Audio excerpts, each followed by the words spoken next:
here today at this amazing establishment, an establishment that so many of us have found to be a magical place. There's a sense of hope, there's a sense of healing that exists within these walls. The squared circles up here, that's a place where a lot of action gets handled. So if you're interested in this, there's staff members who are around here who would love to talk to you about that. But really, what we talk about in this gym is healing and hope. Not necessarily physical healing, although that seems to be happening lately too, but the healing of the spirit, the healing of the heart, the healing of the mind, and there's a nice balance that can exist here. But in order to have that, we have a few special people that make that happen. And one person I really want to introduce first and just acknowledge is Mr. Brian Leonard, who's here. His brother, Mr. Glenn Leonard's also here. My good friend Joey Leonard's in the back here too. These are some of the people. Coach Brett's back here too. He's somebody else that'll put you through the paces if you're interested, although I wouldn't recommend it. If you're somebody like me with a glass jaw, it doesn't probably not gonna work out so well for you. But this is where we come to have fun. We have love, we have laughter, we have excitement, and ultimately we have healing. Another thing we do here is recovery. So we do recovery from lots of different things: trauma, drugs, and alcohol, addiction. This is a lot of different things, a lot of different ways you can find hope here. One of the biggest catalysts for that hope and recovery will be speaking here today. So we're privileged. I want to introduce to you my dear friend, somebody who's helped me out, somebody that I share the meeting with on Sunday nights at 6 o'clock, the men's meeting, Mr. John.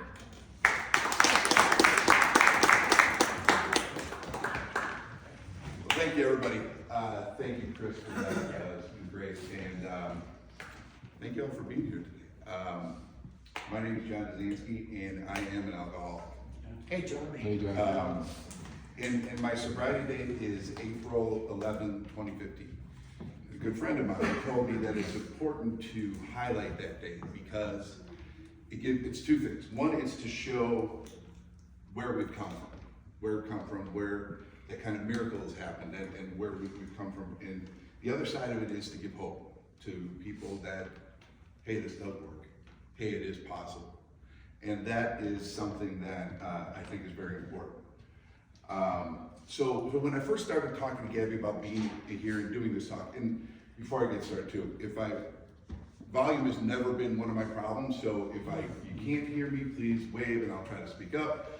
The other thing is I do a lot better when I'm on my feet and moving around. If that becomes too distracting, let Brett know, he'll throw a glove at me or something and I'll slow down. So there's that.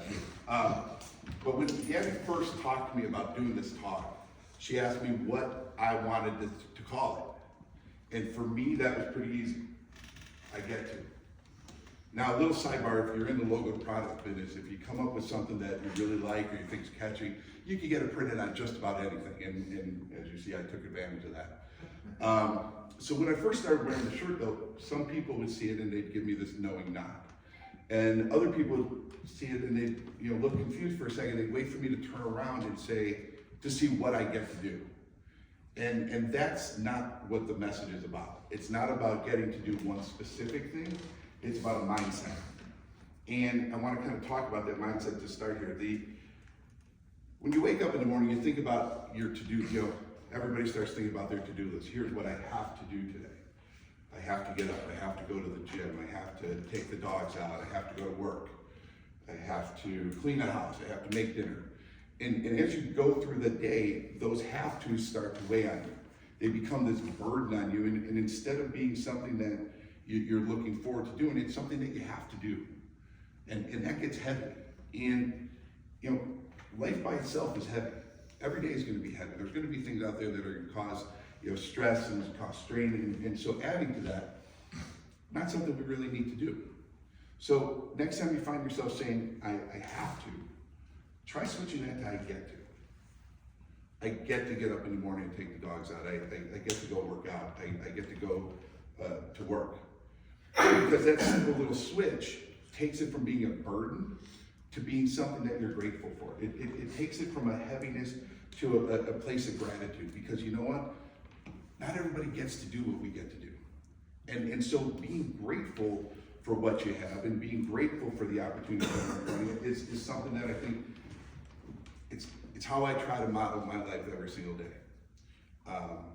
There's people that know me that the first word they would ask to describe me would be gratitude. Because I live today, I try to live every day coming from a place of gratitude. Because there was a point in time where being here today, getting to do this today was not something I thought was possible. And so, you know, it's actually a documented thing that, you know, gratitude and anxiety can't live together. And so when you start to feel, you know, anxious about stuff, try to look at what you're grateful for, because, you know, you get to do a lot of stuff today. And so, you know, next time things feel heavy, start looking at things a little bit different and see how that helps with that. So before I get started, I guess I got a few disclaimers I want to put out there. The first point is that this is going to obviously be my story. And while it may not match one for something that you experienced or something that a loved one experienced, there are bits and pieces that I'm sure you could take from it. And it's going to be my story about my experience in rehab. And it's not an indictment of rehab, because I certainly would not be here today if it wasn't for the time I spent there. But you know, I'm going to talk a little bit at the beginning and bullet point some of the early parts, and then really kind of dive into a little more of what I wish I knew then. Okay. The second point is that everything that I'm going to talk about today is through the benefit of hindsight. I would hope that it's obvious that if I knew then what I know now, I would have gone out of my way to not experience and have people experience what we went through. And the last thing is that the responsibility for all this is squarely on my shoulders.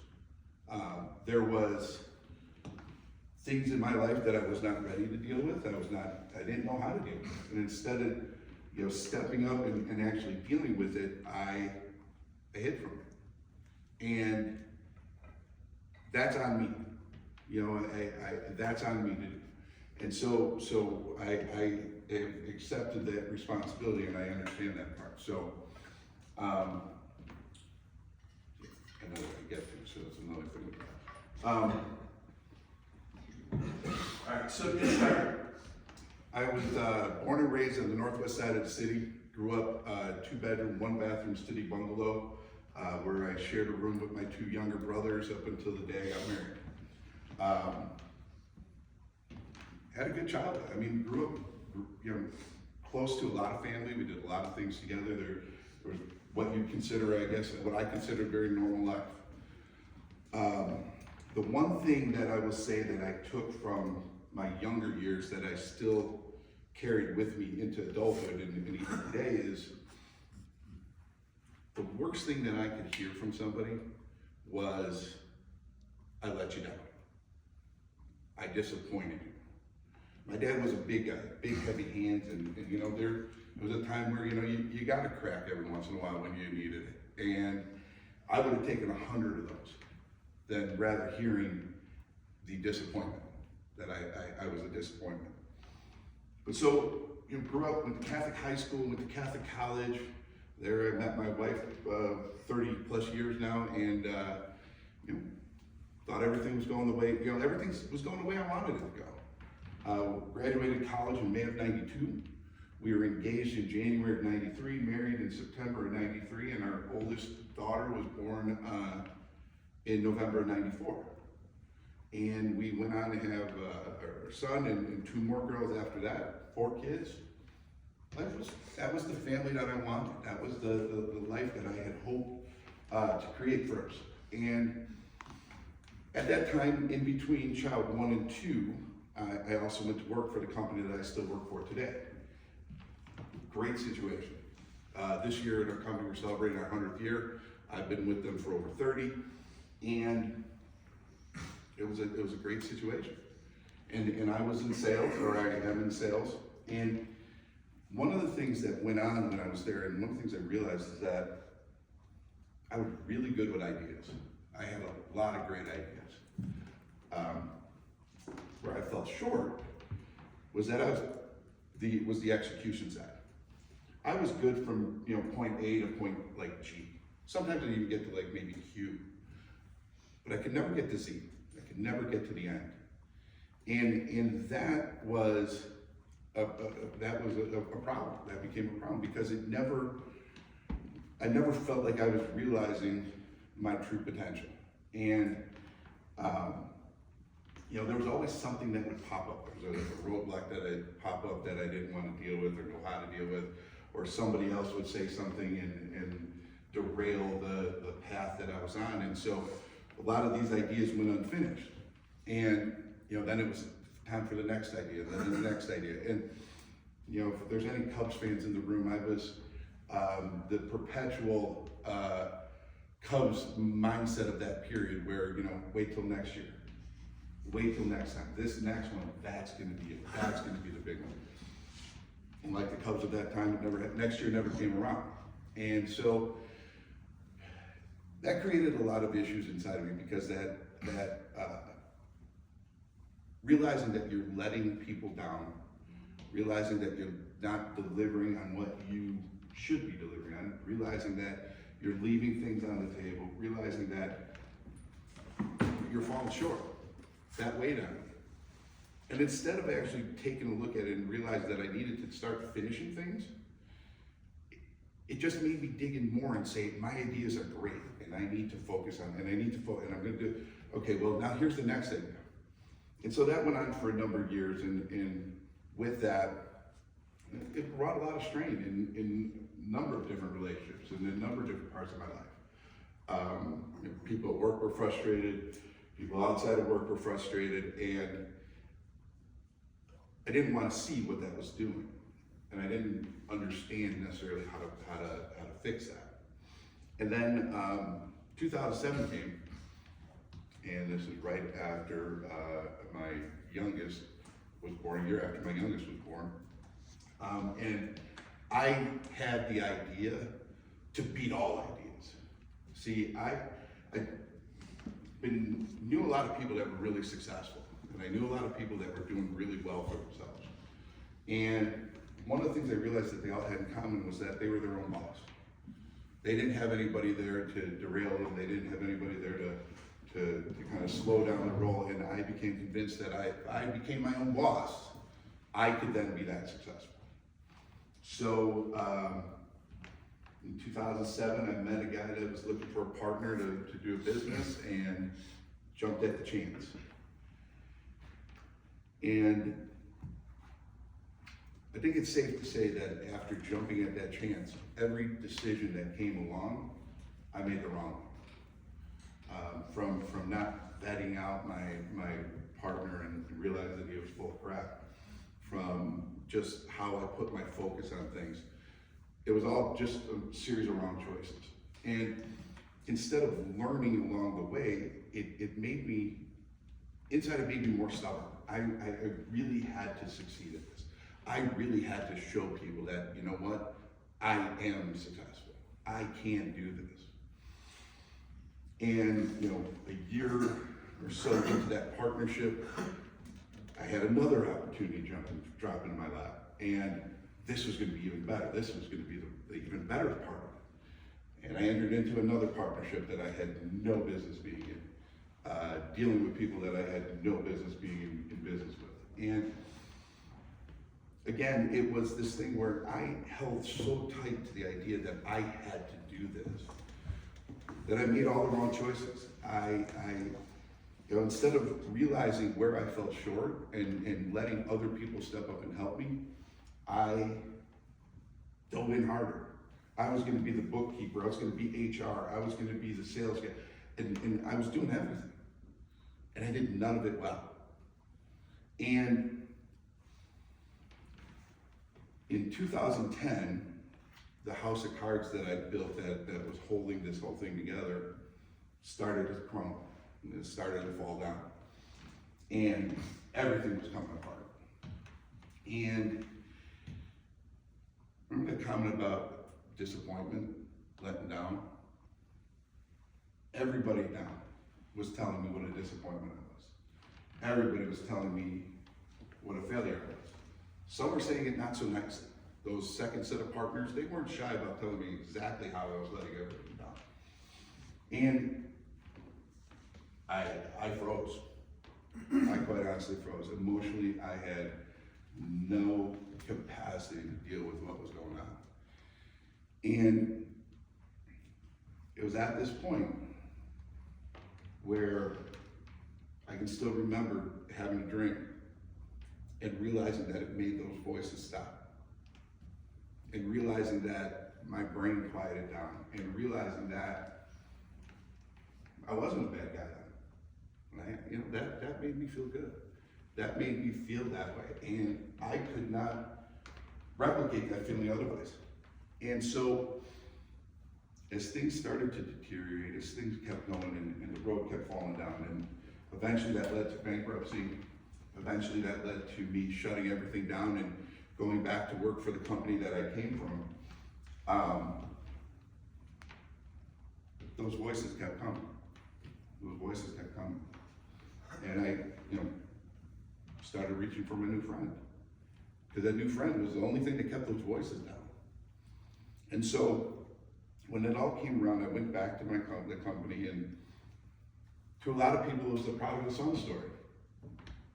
He was lost and now he was found, came back. And what very few people realized was I wasn't coming back the conquering hero.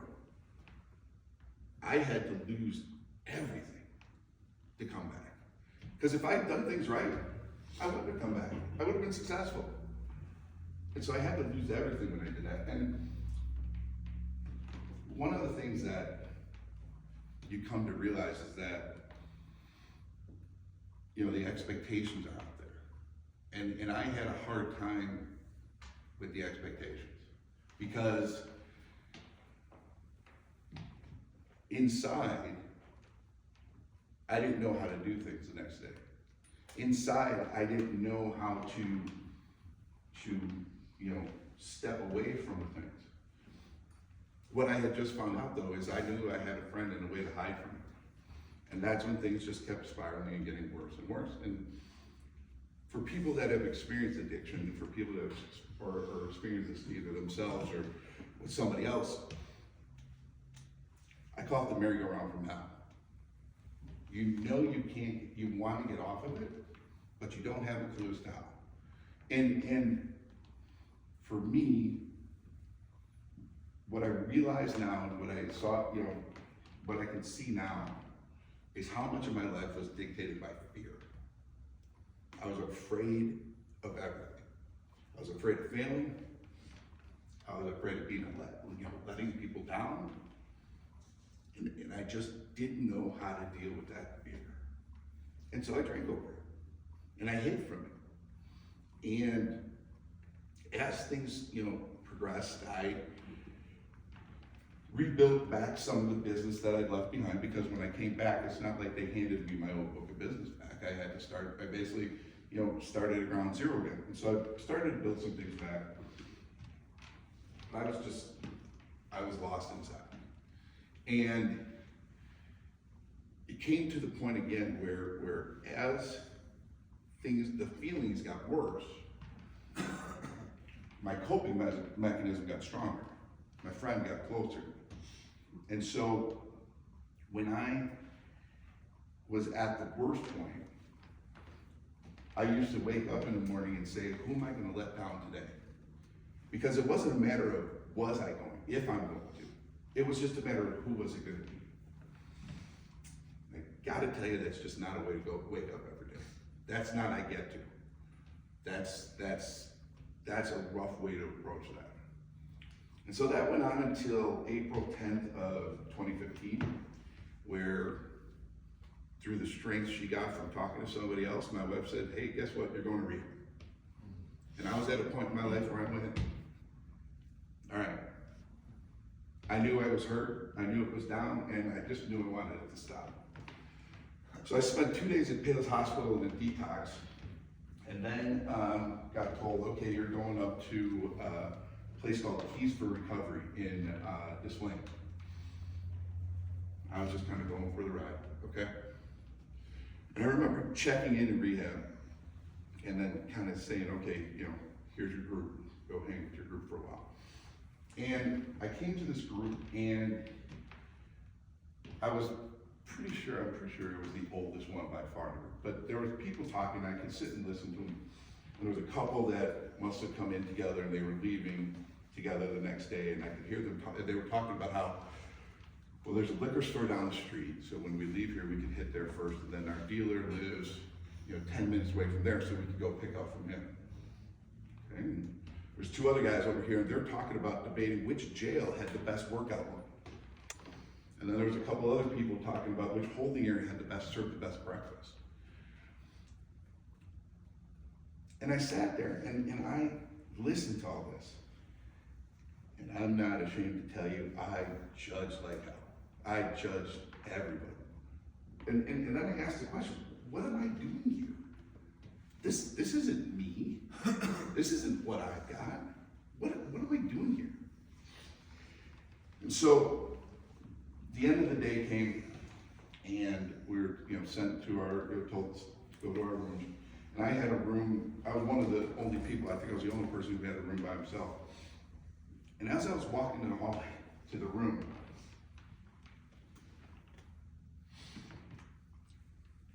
God tapped me on the shoulder, and he whispered into my ear, you're here because you belong here. You're here because you belong with these people. Stop judging. And I'd like to say that I, went into my room, hit my knees, said a prayer. Before the door closed to my room, I collapsed, sobbing and begged God to take this away from me. And through his grace, I'm here before you 10 plus years later, and have yet to have the desire to drink. So I spent the next 7 days at the rehab place, listening to people talk about why we drank and how we should stop and what we can do and do this. So after 7 days, I said, hey, guess what? You're ready to go.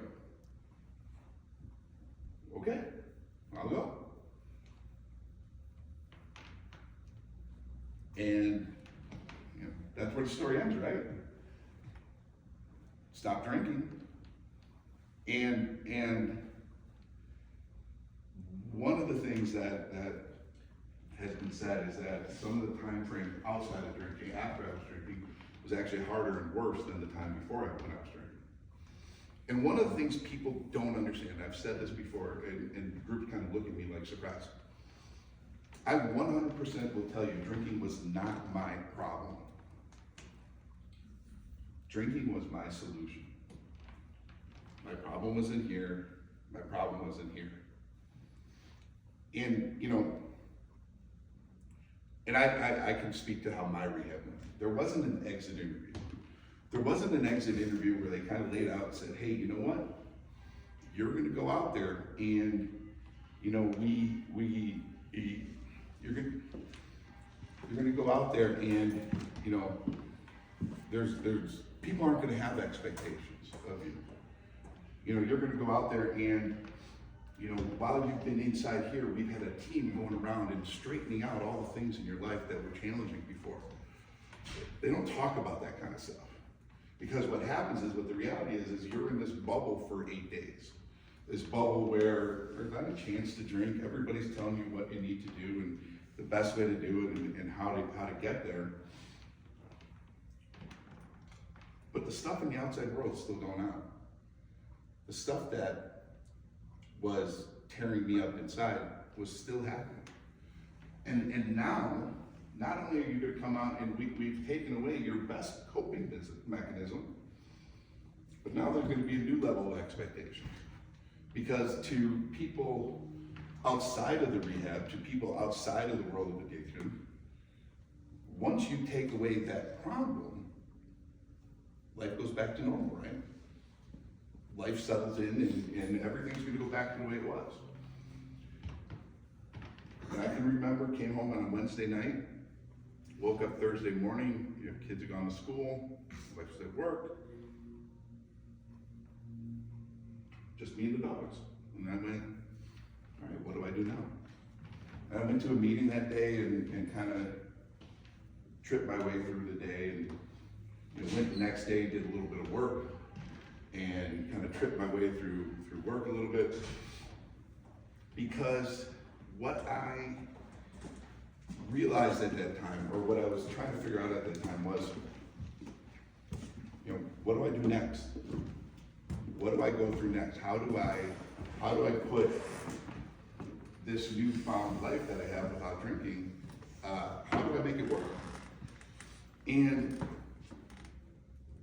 I honestly had no clue. I had no clue. And I went to meetings and I learned things at meetings and I paid attention at meetings, but I was still having to try to figure it out. And one of the things that I knew had to be a priority. They talk about the steps and making amends. And I knew that I needed to make amends. I knew I needed to rebuild relationships. And I knew I needed to rebuild the damage that I had done prior. And looking back, my regret was that I had prioritized them in my mind. I knew that there was a lot that I needed to rebuild, but I didn't know what needed to be a priority. And so in my mind, I looked at it and I said, my priority needs to be rebuilding my relationship with my kids. Because my kids were still, I had one in college, one in high school, and two younger. And I needed to, part of the time in rehab taught me what damage I had really done. And I needed to rebuild those things. And I kind of figured, in my mind, I rationalized it that other people would understand. Other people would get it and see that. But that wasn't fair. That wasn't the right way to approach it. And nobody really, again, tells you that. They just say, you got to make amends. They don't tell you what order to do it in. They don't tell you where to start. They don't tell you what to do. And so, again, I blindly kind of went at it and immersed myself into situations where I thought I was doing the right thing. And the biggest thing, if I had two words to put to it and to say as advice to people that are either coming out of rehab or to families that are coming out of rehab, are the two words I would use are patience and communication. Because sometimes I think there's that idea that once the drinking's done or once the drugging's done, everything's gonna be okay. But, and then the communication part of it is the key to it. Because talking openly, talking without judgment, talking without, but openly being able to talk to, people and say, here's how, here's the way to approach this, here's the way to do that. It's hard for a person that has not gone through it to understand that.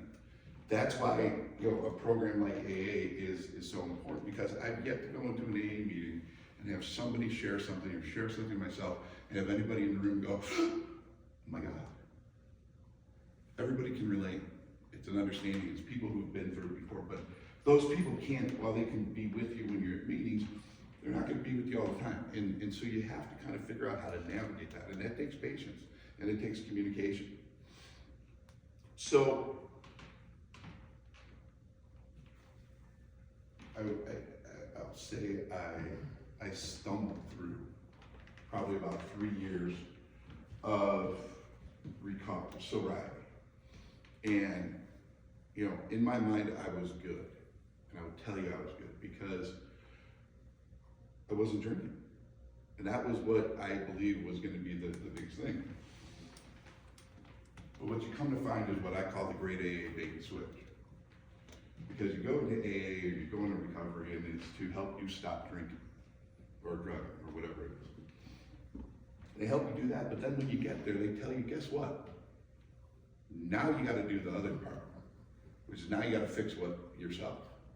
Now you got to take a look at why you did those things. Now you got to take a look at what that did to you and what that did to other people and what that did, and now you got to fix that part. Because until you fix that part, you're not living life. You're going through the motions. And for me, that went on for about 3 years.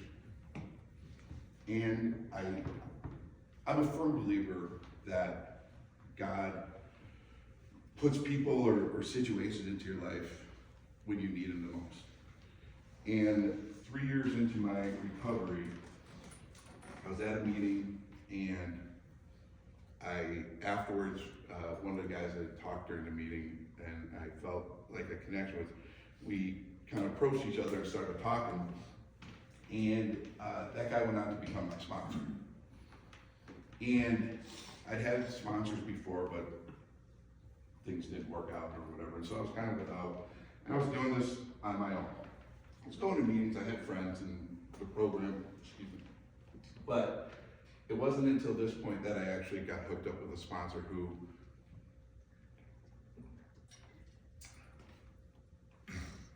I don't think it's a stretch to say I owe a great part of where I am today to him.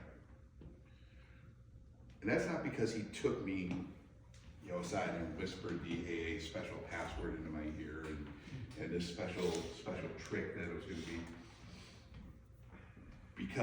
But it was because he took me by the hand and led me down a path. Okay? Rehab taught me how not to drink. My connection with my sponsor taught me how to live. It taught me how to break down those things that I hadn't, you know, been facing. It taught me how to see something other than myself. That the world is better when I get out of myself. And I actually have this on my computer, every monitor, and it says, the more I get out of self, the better life is. And I learned that from him. And the two key things that he brought me to were faith and community. And with faith, it's a huge thing. And everybody has their own relationship with you know, what AA would call a higher power. You know, some people have different views on what that means. For me, I grew up in the Catholic Church. I went to Catholic schools. I prayed. I knew all those basics. But what I realized is I was using God as, you know, for the foxhole prayers. Help me out of this situation. Help me make it through this thing. It wasn't a relationship. It was a taking. I was trying to take what I needed. And what my sponsor taught me was what a true relationship with God means. And whatever way you want to look at it, my faith now shows me that it's all in a prayer that everyone has said probably thousands of times. Our Father. God doesn't want to be there just as, you know, pulled in case of emergency. God wants to have a relationship with us. And so today, our Father means something different to me because I treat my relationship with God as, you know, father and son. And I talk with him like father and son. I talk to him about the good things. I talk to him about the bad things. I ask for help for myself in situations. I ask for help for people I care about. And it's about having that relationship and not just going, hey, you know, pull when needed. Because that's not the relationship he wants to have with us, I don't believe. He wants to have a relationship where we communicate with him.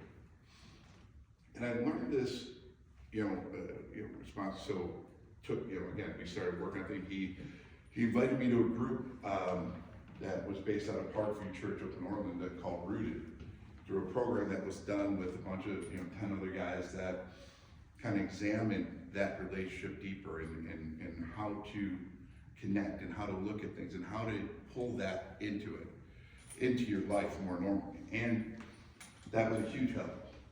And from there, he invited me into a group that we're still a part of today. It's a group of guys that had all gone through the Rooted program, and they wanted to stay connected. And I think we have 20 some guys on our text string now, and it's called the Rhinos. And it's a cool name because if you know anything about a rhino is a big, powerful, strong, fast animal. But they can only see 30 feet in front of them. So when a group of rhinos start moving, it's called a crash. Because they're running into everything, bumping into each other, knocking things over. And the analogy is that's how a lot of guys go through life. They want to have a better relationship with God, they want to have a better relationship, but move deeper into their faith, but they have no idea how to do it. So they run through life crashing into things, knocking things over. And this group that we have, it's such a good mix of people that come in because it's people from all different kinds of walks of life, different ages, different everything. And it's all people trying to share the same thing. How do I be a better man, husband, father, a better person today? How do I build a better relationship with God that's going to make me live better today? And that's where the community comes from. There's AA meetings that I go to and have friends in AA, and that's great. There's a connection there, and then this is another deeper connection in this group, because the thing that Rhino group has in common is, and the AA groups have in common, and the people I try to gravitate towards now have in common, is that it's about being real. It's not about putting on a face.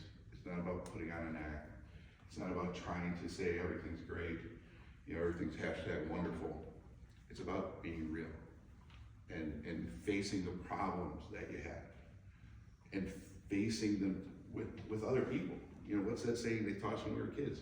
Problem shared is a problem halved.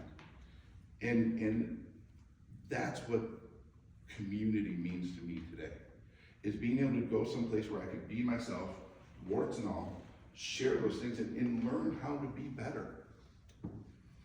Because I don't think life is a destination. I don't think we ever reach the end until God says he wants us back with him. We're always growing. We're always striving to get better. We're always trying to take the next step. There's no end to that. And so every day I try to take that step. And that step in the community to make things better. Because I'll tell you what, I lived through the bad. And I know what that's like. And I don't ever want to go back to living in that way. I want to live today as somebody that I could go to bed at night and be proud of. Somebody that I could look in the mirror and feel good about. And that's the idea, is even as you find yourself, look, there wasn't a path of rose petals that people were throwing at my feet when I walked in here today. Life is not about that. But life is about how you learn how to deal with those things. And that's how the puzzle comes together. And maybe there's other rehabs that cover different things like that. Maybe there's other rehabs that prepare better for those kinds of steps. But for me, it's a process. It's a process that I still try to work on today. I still do work on it today. I don't try to work on it. I actually do work on it today. And every day it's just a step of how can I be a little bit better than I was yesterday? How can I be a better husband? How can I be a better father? How can I be a better person? Because we don't stop growing. We don't stop growing. We don't stop changing. we keep evolving, and if you stop, you're not getting anywhere. And I don't want to ever stop. I stopped. When I started drinking, I stopped growing. Everything froze because that's all that I knew was how to drink. Now that I know how to live, I want to do that. And I want to live to the best of my abilities every single day. And I want to be that for some, and I want to be that kind of inspiration for other people too. You know, as I kind of wrap up, the other part of community is this place we're in right now. Chris said it very well, but Brian, Glenn, Joey, what you guys have created here is something pretty damn awesome. Because for me, again, God puts things in our path when we're ready for them. And I had been looking for a boxing gym because I'd seen something on TV and I thought it'd be a cool workout. And I don't know if God put the nail in my tire that led me to Fuller's that Friday, but he made me turn when I was leaving and see the sign. And I went home and I Googled it and I saw the story and it moved me and it made me want to come back in the next day. It was Saturday. And for those of you that don't know Gabby Brock, she was the pert face that I met when I walked in here, and she has an infectious energy that you just can't get. And she and I talked, and I was like, all right, I'll be back. I came back the next week, and I love to say that I came back here. I came in that day and have been consistently coming since coming up to about a year ago. And I'll be 100% honest with you. The workouts might be about 50% of the reason I come in. The workouts are phenomenal, don't get me wrong. Love it, feels great. It's the atmosphere that you come in here to. It's another place where you can be real. It's another place where you're accepted for who you are. Not for what you're putting out there, but warts and all, who you are. That is the type of environment I want to be a part of. And the acceptance and the love that you feel. And I'm not exaggerating when I say love. I feel like there's just an energy when you come in here. And that's something that you don't find very often. So I'm incredibly grateful to be a part of this, and I'm very thankful that you let me come in here today and share my part of the story, because I think you guys have building something really cool here, and I want to keep being a part of my recovery journey, and that being a part of my story, and and that extends not only to those three guys, but pal Brett there, who puts me through the paces as often as he can. My favorite coach, Gabby, who's not here today, but at 21, I walk in and still call her coach, because she puts me through the efforts and puts the work in. Mitch and these other people that are here that are just great parts of what this place is about. So with that, I thank you all for being here, for giving me a chance to talk a little bit, and I'll keep coming back. Thanks.